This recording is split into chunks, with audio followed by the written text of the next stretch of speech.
So, good morning guys. Nandito tayo ngayon sa kalsada at naglalakad-lakad. So, ganitong gusto ko sana ipagawa guys. So, ayan sa bintana sa bahay sa aming probinsya. So, ganitong gusto ko sana yung sa labas ng bintana. Ganda, di ba? Kahoy. Tapos nakaganyan lang siya pag binubuksan mo. Tapos pag gusto mong isara, so, isasara mo lang yung dalawang magkabilaan na yan. Diba ang ganda, no? Ganda ng bintana eh, oh. Ang ganda ng pagkagawa eh. So, yan ang gusto ko sa ipagawa sa atin sa Pilipinas. Yan, oh. Kasi kahoy siya, so hindi basta-basta mabasag kapag nagbagyo, diba?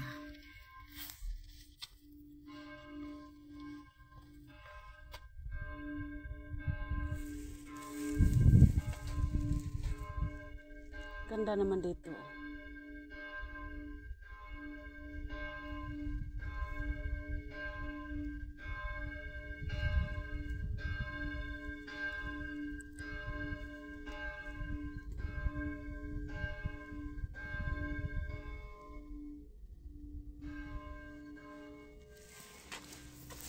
So,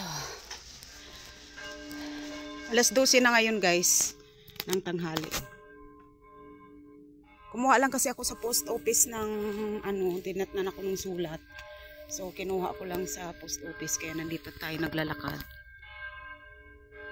So ang ganda guys ng araw, parang akala mo Pilipinas talaga o parang Pilipinas na Pilipinas ang dating. Pero ang actual temperature namin is 14 degrees Celsius. So maganda dyan sa taas guys kasi paakyat siya. Tas kumbaga pang na rin, pang exercise na rin kapag naglakad-lakad tayo.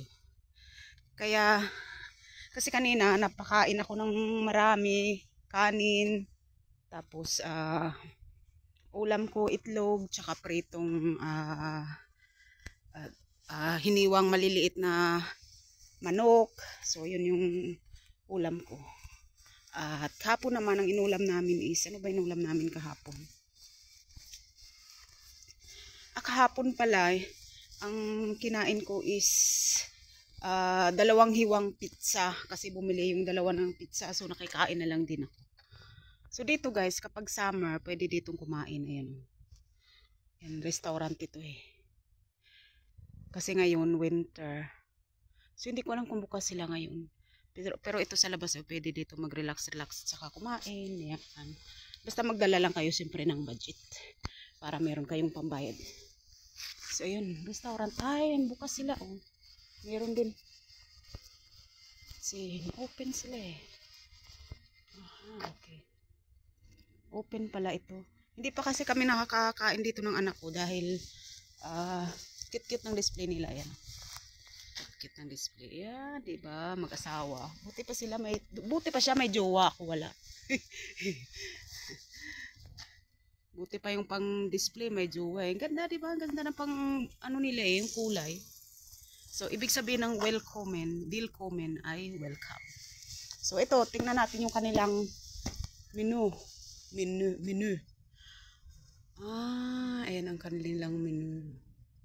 Pwede na rin, yung presyo nila tama lang. Ayan, kung gusto ninyong makatipid sa budget, ayan yung presyo nila. So, ayan.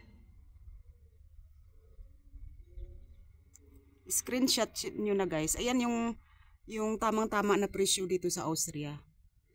Pero pag mataas na dyan, ibig sabihin, mamahalin yung restaurant nila. Pero pag ganito yung, yung presyo, okay na. Kumbaga, kahit na medyo kapos yung sweldo mo, kaya mo pa rin kumain isang beses sa isang buwan kung dumating yung sweldo. Kasi okay yung presyo nila. So yan yung gusto ko sana na gawin doon sa amin, sa probinsya. Yung lalagyan ng... So doon tayo galing guys kanina kasi may tao pala na naglalakad. So hindi natin pwedeng matutukan. So doon naman sa left side, sa right side natin, doon yung yung playground ng mga bata. So, hello. So, doon tayo galing kanina. Ayan. Diyan tayo galing kanina. So, Talagang sumisinag ang araw, nung ganda. So ayan, doon tayo. Ayan, dyan yung ano, yung playground.